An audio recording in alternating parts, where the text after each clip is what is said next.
بسم الله الرحمن الرحيم. اهلا بيكم. بعض المعلومات عن اكله المعظم بيحبها الا فئه صغيره جدا من الشباب، ربنا يهديهم.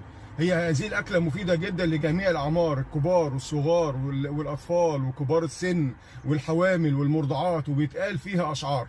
كل كلامنا النهارده هيكون عن السمك، وانا بحترم جدا اللي بيحب السمك.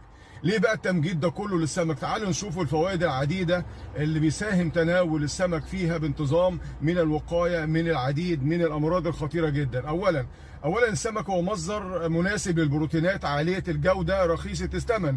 ما فيش حاجة رخيصة طبعا النهاردة بس بالمقارنة بأسعار اللحوم. تاني حاجة بيعزز صحة القلب والشرايين ويساعد على خفض الضغط ويقي من الجلطات القلبية والنوبات القلبية.